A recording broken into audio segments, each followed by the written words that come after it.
भी तो सुन जा भिंगारी, हीरोगिरी करो भी तो पड़ जाता भारी, हीरोगिरी करो भी तो पड़ जाता भारी। अटर पटर बोलो भी तो सुन जा भिंगारी, हीरोगिरी करो भी तो पड़ जाता भारी। पापा हो तो सीधा तोय बहस गेल ही रे, पापा हो तो सीधा तोय बहस गेल ही रे। जखनी तो हतली छौरी तखनी बुझलियो कि फास गेली गे। स्कूल ड्रेस में तोरा जब से देखलियो दिला में धस गेली गे। ई तो हराम है।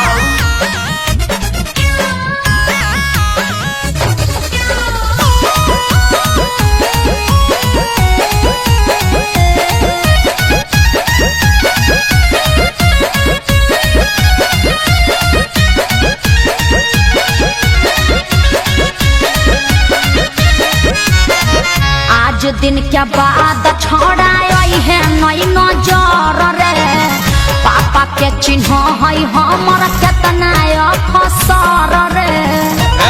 हमर बात सुन की धमकी नहीं दी है छौरी नेता पसार के। की कर दी कब नहीं रहली आई हमके करो से डर के।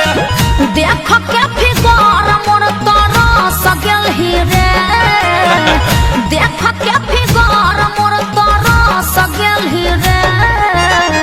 जखनी तो हंसली छौरी तखनी बुझलियो कि फास गेली गे।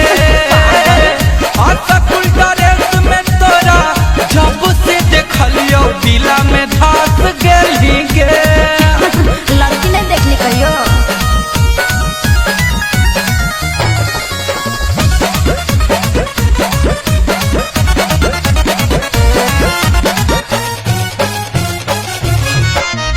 तोरा से ज्यादा हम रही में, जिंदे मरम ही जहिया भी हमारा गाँव में।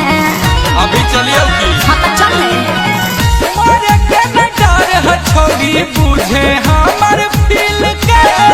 कते समझियो तोरा मामला है दिल के। अमन लबेला गुंजन हंस गेल ही रे, अमन लबेला गुंजन हंस गेल ही रे।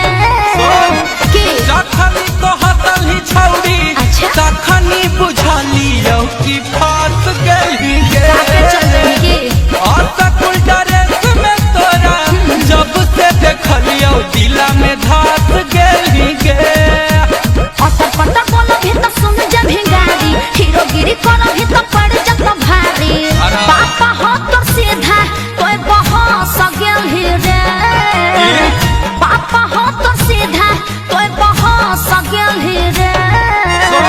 की जखनी तो हंसली छौरी तखनी बुझलियो कि फास गेली गे।